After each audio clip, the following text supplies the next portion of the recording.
Hello and welcome to another model building workshop. Today we're going to be looking at an armored car, an Italian armored car from Copper State Models, CSM. What's interesting with Copper State Models is that they've been putting out a really lovely line of these World War I era armored cars. And some of them, like this one here, also made its way into World War II. So this one is marketed as, in this boxing, the German Pz.SP, that's Panzersbauwagen, 1ZMI for Italian. So it's an Italian World War I armored car. It's the Ansaldo-Lancia is what this is. And this is the World War II variant of it. And you get a whole bunch of different painting options in this kit. Lots of colorful options here. What I find interesting is Copper State Models. You would think Copper State is Arizona in the United States, but if you read the box, this company is based in Riga, Latvia.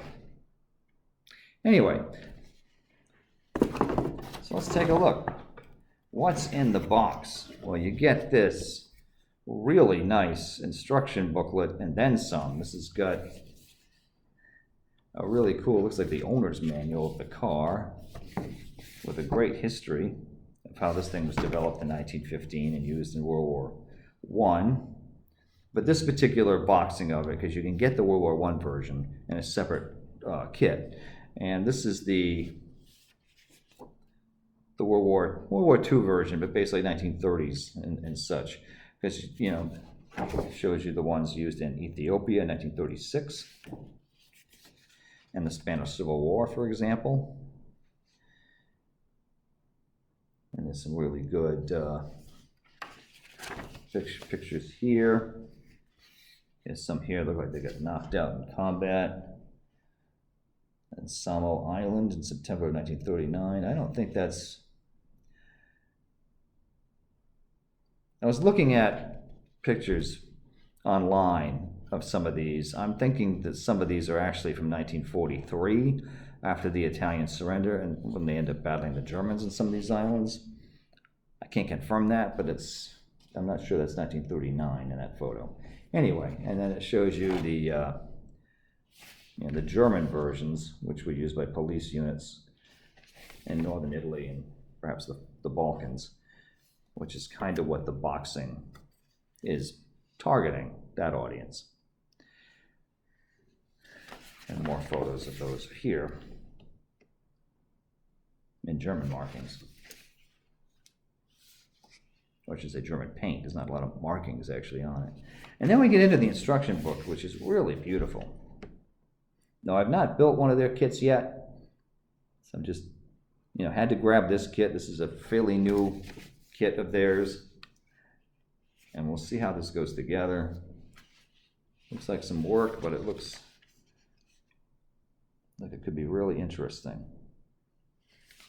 I'm a fan of Italian armor, and I thought this just seemed pretty fascinating. But yeah, you got your work cut out for you with these kits, but kind of up for the challenge. We'll see how this goes. And I think this book is just spectacular to look at.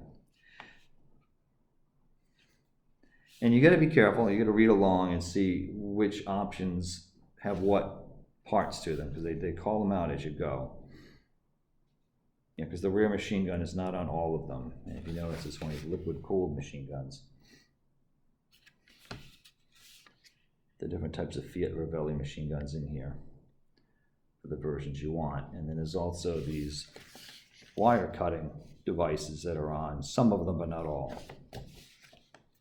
And then you have this armor plate that goes over the rear tires, which is also not on every version. And then you get, here's your choice of guns. There's this style here and that style there. So you gotta be careful as to which version you're doing, as to which ones you're gonna be putting in. And then it gives you the interior painting, which is white and black for the most part.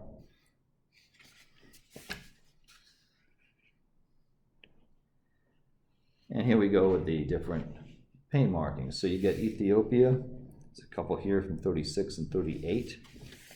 In an overall gray-green color.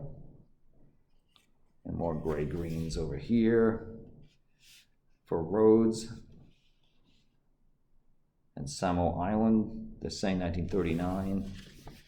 I think that's what they looked like when the war started, but I think they were still there. Like I said, probably in 43 when some things began to happen over in those areas.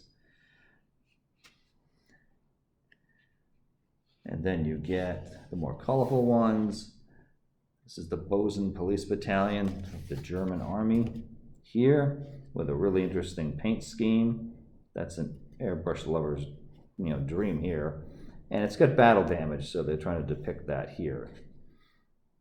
And then you have the Spanish Civil War with this camouflage scheme.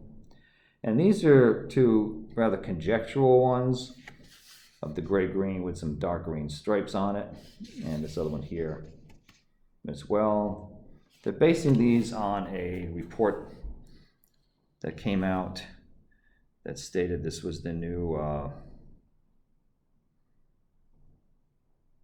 trying to see if I had it here, the new paint schemes that were supposed to happen in the Balkans and around 1940, what is this, 43. Before the surrender, these colors would have been used. As to whether that happened or not, it's hard to know. They have no actual documented photos of those. So there's the booklet. I don't want to get too much into, all right, but here's the, sorry, lost my train of thought there. But anyway, here's the real rims here. And if you look, I'm not sure why they do two different boxes of these things, because they do give you the parts for the World War I version, which has this style wheel as opposed to the rubber tires that are on the other ones. And here's the older ones, but you got the fenders and other parts that you need. And this is the later versions. They're gonna have the rubber tires, some of the turret parts, and here you got the rear wheel fenders, the sides and the floor, the fighting compartment. What I found interesting in the fighting compartment is basically, I don't know if you can really see that here, it's just a platform that the guy would stand on to man the machine guns. Yeah. And here's all the fiddly bits here. Engine details and whatnot. That looks a little, well, it looks a little dicey there, but we'll see how it goes. The headlight. You get the rubber tires for this one.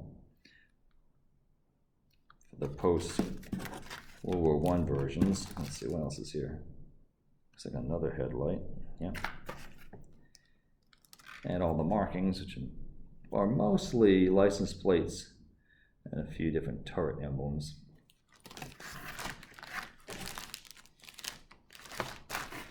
Carefully slide that stuff back in there. And that is the Ansaldo-Lancia 1Z, which is the Lancia armored car. So this should be a pretty fun build of a really interesting armored car, because a lot of things from World War I tended to linger into World War II, especially in police roles and out in the colonies and other places, second line theaters. You would still find stuff like this. Like the Rolls-Royce armored car, the British was still used in North Africa in some areas. I think the Lanchester armored car was still in use, like in Malaysia, and places like that. So yeah, they just keep on working with what was there. And these things were still policing the Balkans. So I'm looking at some of these different color schemes. I don't know, I'm kind of drawn, because I'm from Rhode Island, and the fact that it's roads, that tends to intrigue me. But we'll see how this goes and what I end up doing. But as you can see here, the ones in Ethiopia did not have the rear fenders on them like they do here. for example. And most of them have the liquid-cooled machine guns, except for this German one has a different set of guns, and no rear gun. Also does not have the wire cutters on it in this version. So, new kit, lots of things to think about. Interesting subject matter, a lot of possibilities. And as I said, Copper State Models is really getting into these armored cars, making lots of World War I armored vehicles. And while we're at it, you've got this book here, which talks about some of these armored cars. And there's the Ansaldo-Lancia 1Z right there. And that's World War I configuration. If you bought the World War I version, it would look like that. And that kit's out there as well, which is very colorful and nice looking, I gotta say. This is a handy book if you're gonna be doing anything with the Italian armored cars. There's a good shot here of them. And some other favorites are in here as well. Yeah, such as those.